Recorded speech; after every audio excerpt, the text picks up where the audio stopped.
Okay. A couple of things. We'll obviously start from the start.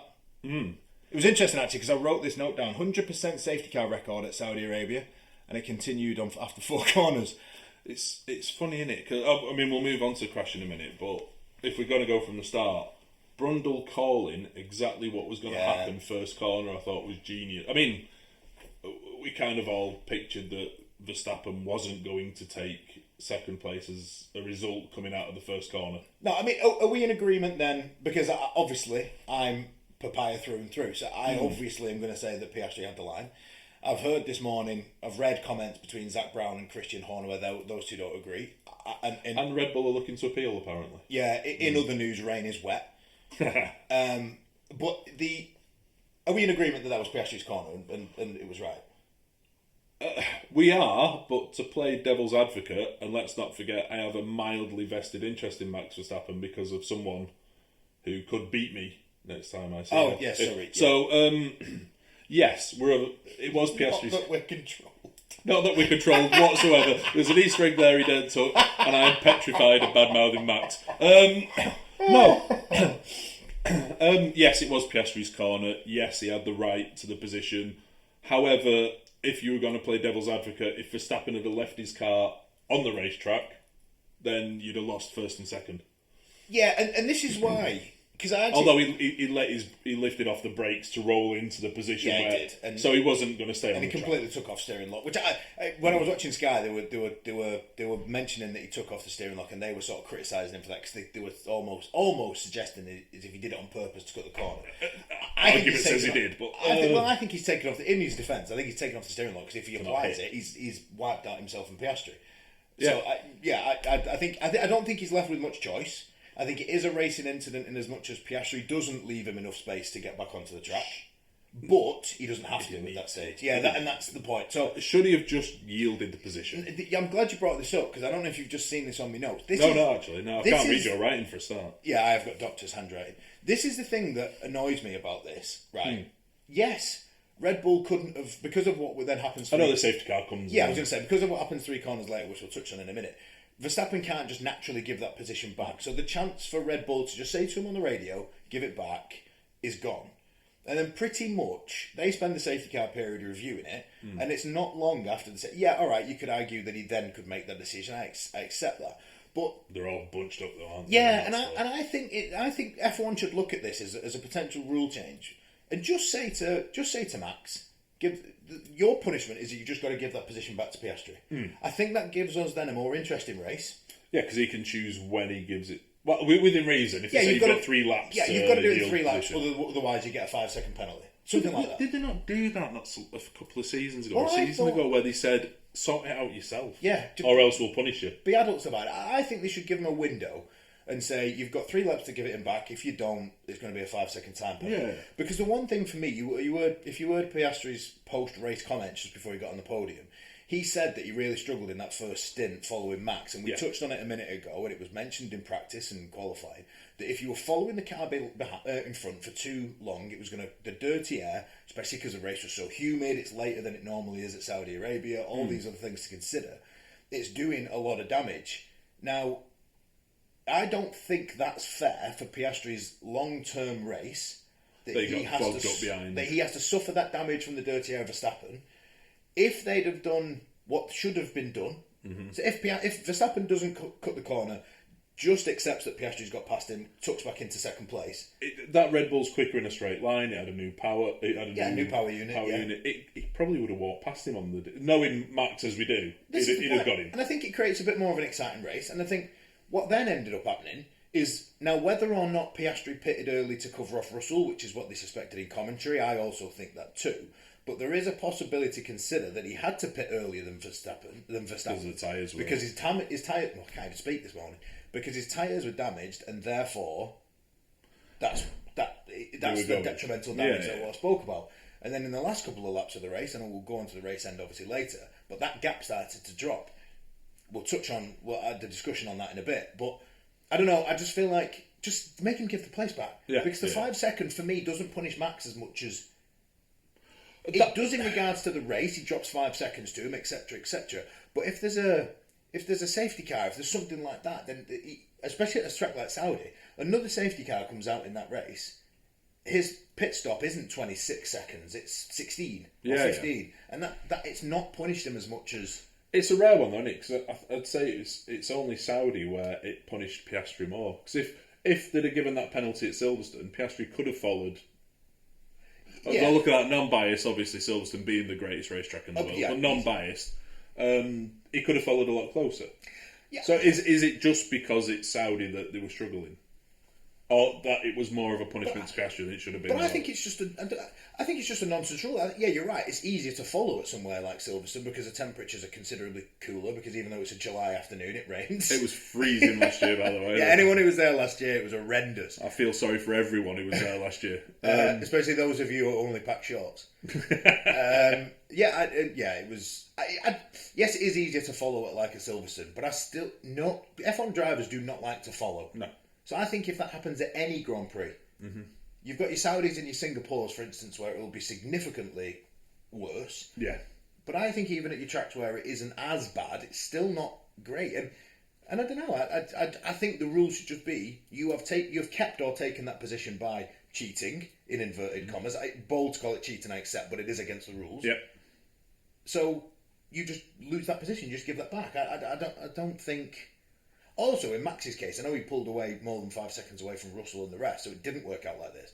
But also, imagine if that had cost him second. Yeah. It's not fair. There's an argument to say it's not fair on Max the same way either. I mean, you could argue if Red Bull had said give it back, he might have just said no and carried on his way with Max. But then he's been given that choice, hasn't he? Yeah, no, I get what you mean. It's a very quick one. The Gasly-Tsunoda accident, I just thought was a shame. Yeah, it was, because we've just touched on how we think Gasly's up there for one of the drivers of the season so far. And again, I don't think anyone's at fault. I mean, you could argue Gasly hung it around the outside, and that's risky, but Tsunoda did nothing wrong. He understeered ever so slight. You know, it was the tiniest of touches. I think the only thing I will say on it is if Gasly's the more experienced of the two, this is no disrespect to Yuki Tsunoda, but he has a reputation. Mm-hmm. I think if you're Gasly, you should almost acknowledge the fact that it is Tsunoda. Yeah. And maybe just pull out a little bit. Because you can't win a race on the first lap, but you can lose it on the first lap. Martin Brundle always. Martin. I know, sorry, yeah. There we go. Yeah. Brundleism. We should have a little tick board for the Brundleisms that we say. But you can. And what was the benefit to Gasly keeping persisting, almost being stubborn with that? Should he have pulled out? No. I'm just saying, could he have done, and that would have saved his race, and he probably would have got off. Possibly, but you don't know what strategy, get past Tsunoda and go after, or cling on to the back of, oh God, it would have been Hamilton, wouldn't it? Yeah, it would have been. But you don't know what he was told to do to maximise the result for Alpine, but it was a shame, it was unfortunate, it was a... Hindsight's 2020, innit? Yeah, do you know what I mean? Sorry, I've jumped a massive amount really in my notes, so I must have got a bit bored in it. Look, it's interesting what you said about following, because I'm going massive fanboy now with the cap and everything. Leclerc looked to drop off the back of Russell really quickly during the race, if you noticed. There was at least 3 seconds within... Well, Piastri did it to Verstappen as well. But Piastri kept going after him because he couldn't... Yeah, but if you notice, by the time he came in to do the stop, I think he was about 2.5 seconds behind. So, I just think everybody was struggling, especially those that started on the mediums. That was interesting, actually, that Norris picked the hards. I thought that was a clever way to go about it. Well, they kept saying about the offset, didn't they? Why not? It was a perfect strategy, except one person refused to let him have an offset. Well, that's it. I'm just whilst you were talking, I've just started scrolling down my notes in the corner of my eye, and the next one I've got is the Hamilton Norris. There's 2 people who refused to let him have the offset. Fight. Yeah, the Hamilton Norris fight I thought was brilliant. There was one bit where I thought Hamilton was a little bit naughty. This, by the way, for you listeners and viewers, will be where our allegiances come in. Watch this argument. I thought Hamilton, I understand what he was doing, and I thought it was clever, because we saw it in 2021 between Hamilton and Verstappen, so I thought it was clever. To the extremes as well, when they were locking brakes. Yeah, I mean, God almighty, that looked nasty at times. So I understand what he was doing. He wanted to let him pass so that he got the DRS detection zone on down the final straight. Yeah. So I almost think possibly in a bad position. I've got a comment about the DRS as well, being too strong for this race, but we'll move. It just felt too powerful on that start-finish straight. All right, well, let's go on to that then when we go on to... Yeah. But there was one point where Hamilton, I thought, just left it a little bit too late to... Oh, it was obviously harvesting his ERS. Is that what you're going for? I'm going for, if Lando wants to overtake him, then go past him. That's racing. I 100% agree with you on that, but I just thought there was one point going into the final corner Harvesting. where he left it a little bit late. Maybe it's because he's just not used to the car. We'll go with that if you want. Maybe we'll just go with that. Maybe he's just really struggling to drive a car. Or maybe Lando could have clocked what was happening earlier and braked with him. Going back to my notes, and I know we'll be arguing about this after the podcast as well, just to warn everyone. It took a radio message to Lando to explain what was happening. Oh, that's how it felt. We've had that before with Lando. I think it was Austria one year. Oh, with Max. Was it Max? With Max, yeah, and and we had it with Max as well, trying to do the same thing. And I wonder if you just get so in that moment that you C car must pass. Yeah, and you can't figure out. Because Hamilton must have just been like, in fairness, Hamilton, it was clever what Hamilton did. He naughty at one bit, but, risking other people's lives, just... I'm kidding. Wow.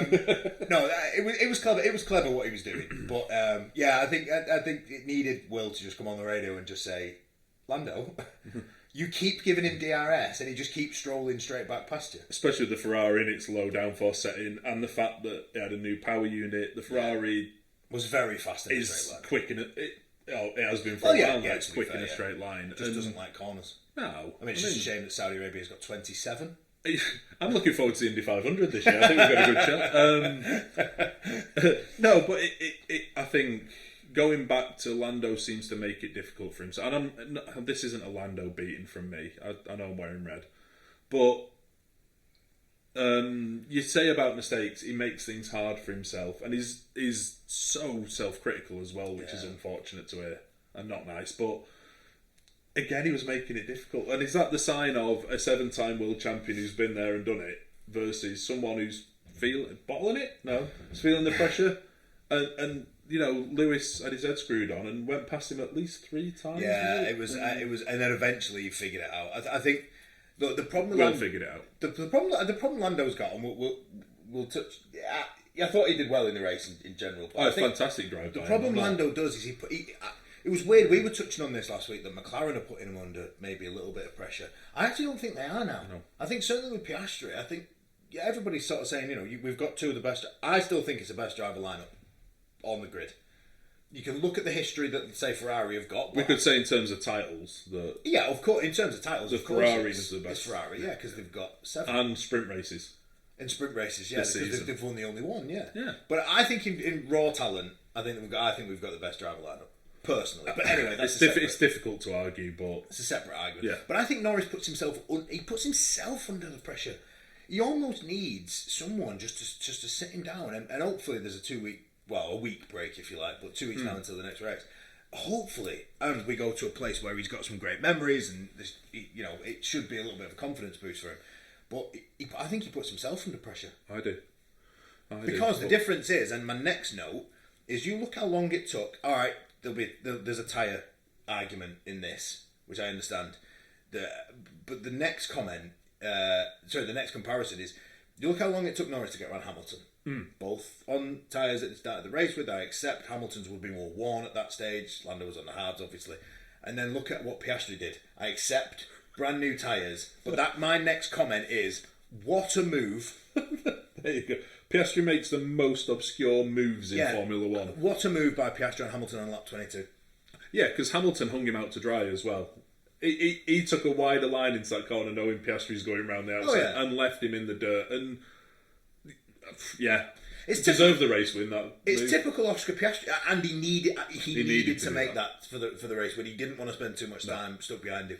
There was it was interesting because I think they said on the radio that Oscar had been told to catch him by surprise. Oh yeah, was the wording. Yeah, catch Lewis by surprise, and caught us all by surprise. What a move that was. That just shows how He's almost a Raikkonen reincarnate in the fact that nothing seems. I saw an Instagram post actually, which oh really? The two. Yeah, it's funny you should say that. Nothing seems to faze him, and he just wants to overtake anyone. That's and he's willing to make the most. Yeah, Raikkonen's been mentioned again by me, by the way. That's twice already. He's not been driving for how many years? We'll have punishments every time Phil mentions Raikkonen. He's got to wear a McLaren hat. As long as it's a Piastri one. Moving on, Bortoleto hitting Alonso was quite interesting. Alonso's his manager. I put that. I must admit it's not been a good weekend for my prediction regarding Gabriel Bortoleto. Because world champion. Qualifying he wasn't great, and yeah, it was naughty. It was very naughty that by Bortoleto. I think.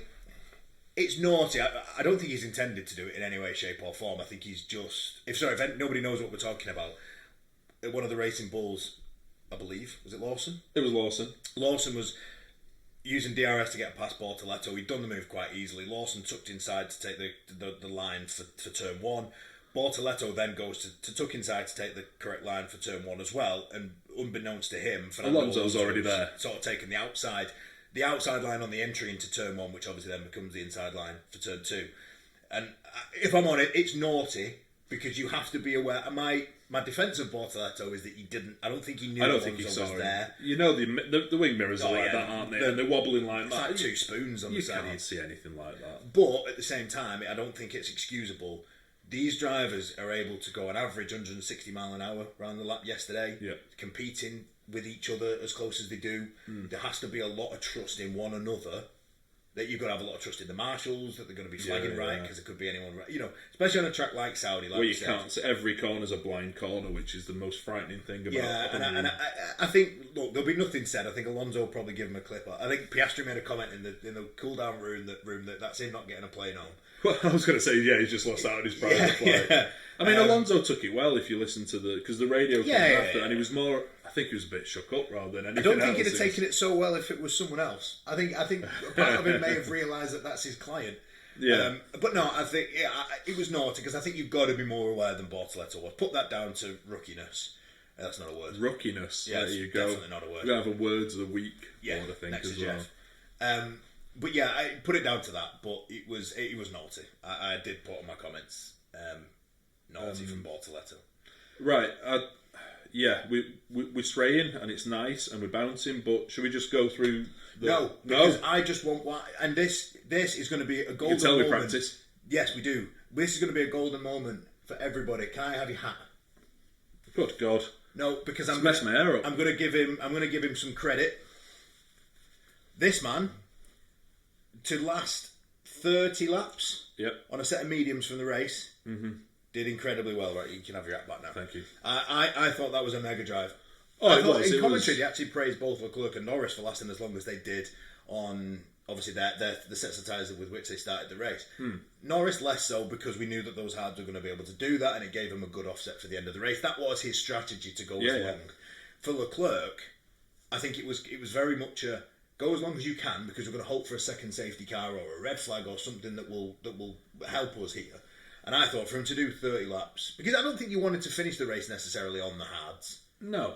If you're pitting that late. No, you want to almost try softs if you got. But they've burnt all their softs anyway. Yeah, and because nobody had them in the race, I think that would have been far too much of a risk. I think what got me was if you saw when Leclerc took to the front and it was Piastri behind him for a while. No, Norris was behind him. Yeah.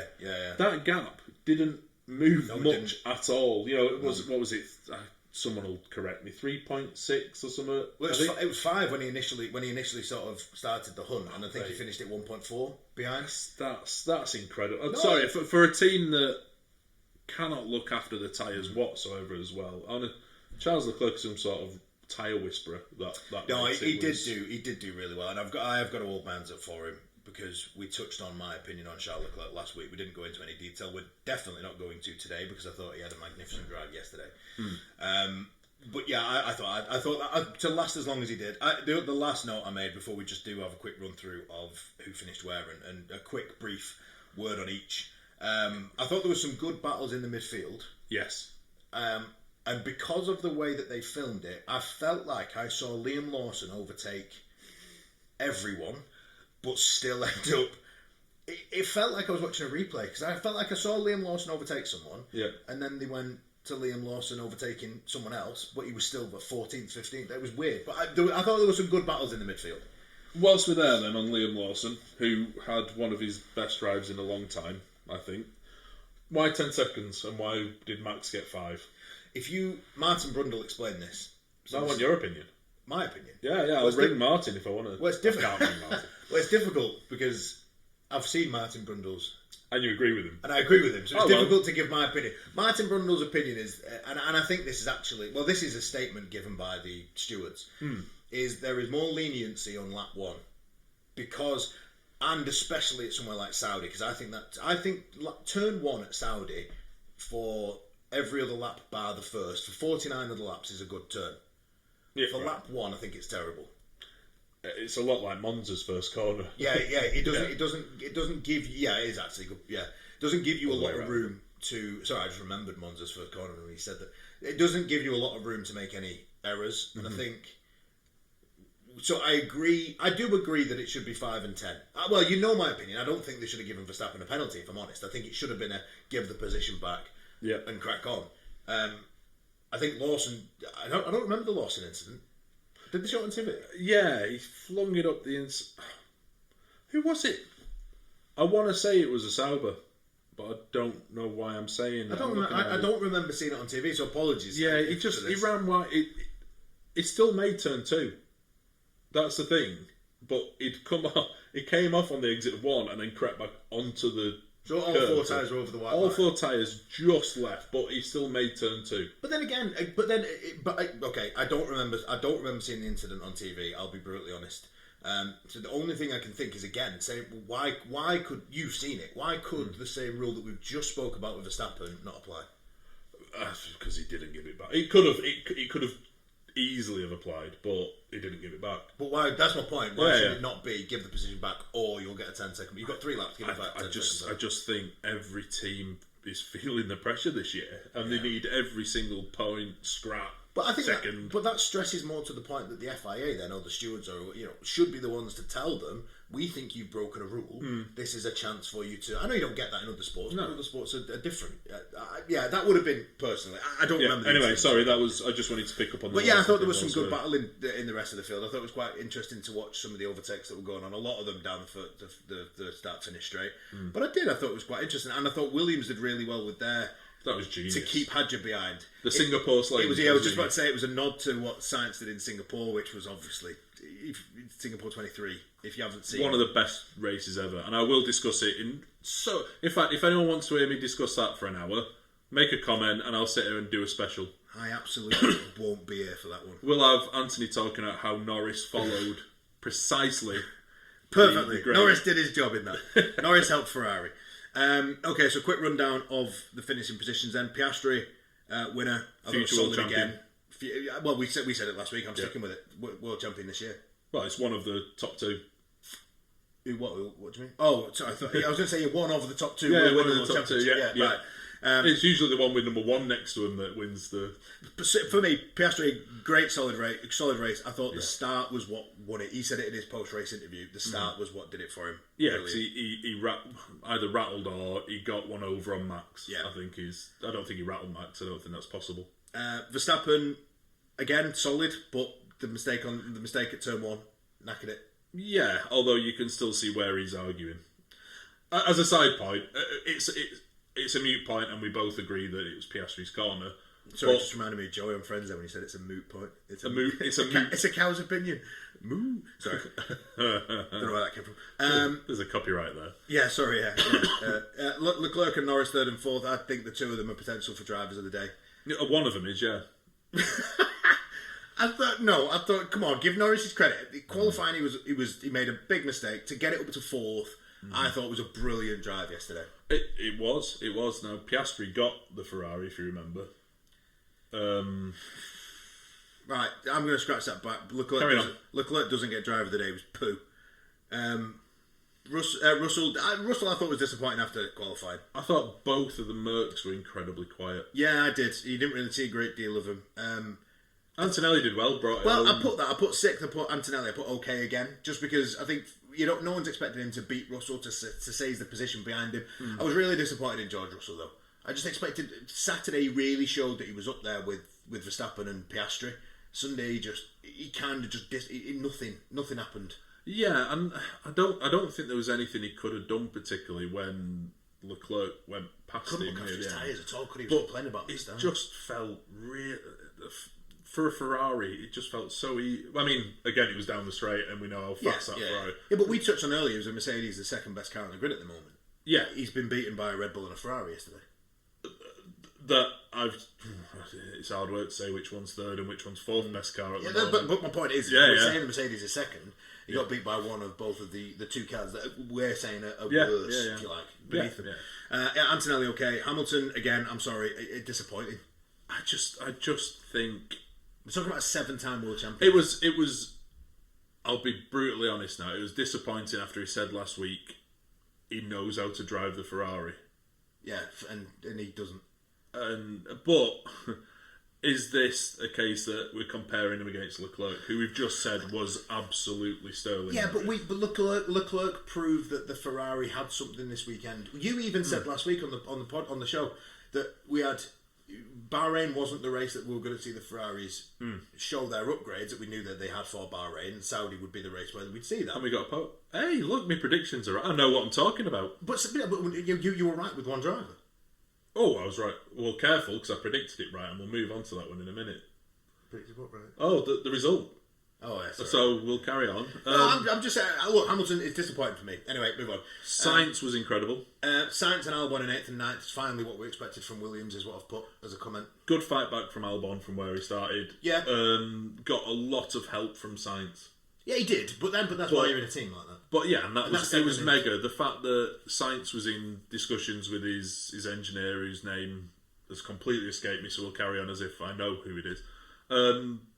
But just that planning to tow him along, and Sainz, he pulled that really clever trick of he was about 8.5 tenths away on every detection point. Yeah. So as not to hold Albon up by the end of the straight or by the end of the zone. And that's what Williams into 5th now in the constructors. Which is where we expected them to be. Yeah. Hadja, good again. Yeah, solid from where he started, but we expect solid from Hadja at the moment. Yeah, Alonso I put meh because he's 11th. Is driving a car that doesn't seem to want to be driven. Them two are driving a wheelie bin, aren't they? They are. A nice, pretty green wheelie bin. Yeah, it's a very pretty car, but it's a wheelie bin. Lawson 12th, it was better from him. Obviously, the 10-second penalty knocked him to 12th. Behrman and Ocon 13th and 14th. I've actually put lost something next to it. Yeah, Behrman improved because of the two cars that went out in front of him. I think it was qualifying. Yeah, exactly. 15th and 19th. You think those two that went out? That's Behrman and excuse me. Ocon did well to get up to 14th, but he did. It means nothing. No, it wasn't a great weekend for Haas. Hulkenberg. I've actually for Hulkenberg in 15th and Bortoletto in 18th.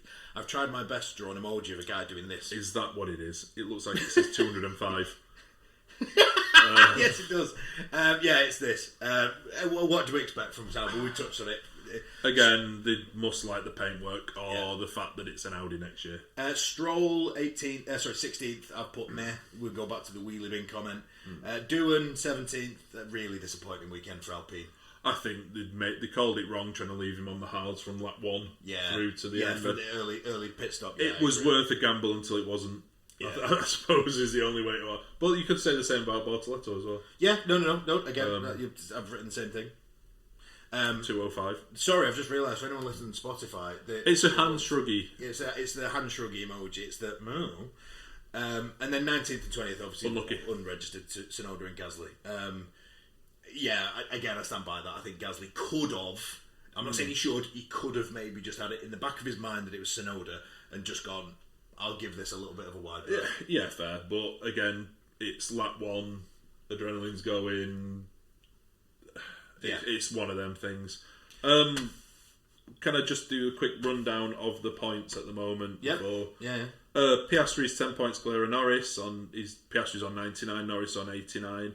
Verstappen, yet again, is there or thereabouts on 87. Russell on 73, so still nowhere near out. Then a massive jump to Leclerc, but considering Ferrari didn't drive in China, barring the sprint race. I was just about to say that. Only team to win a sprint race this year. Then Antonelli and Hamilton. But the amazing thing, I mean, we know McLaren have already won the Constructors, I think. Amazing thing that I wanted to point out is Lance Stroll is 10th with 10 points. Aston Martin have 10 points this year in 7th place. Yeah, I saw that. I had to almost rewind Sky just to see if I'd heard that right. It's a green wheelie bin. It is a green wheelie bin, but to be fair, Stroll is driving his dad's wheelie bin better than Alonso is.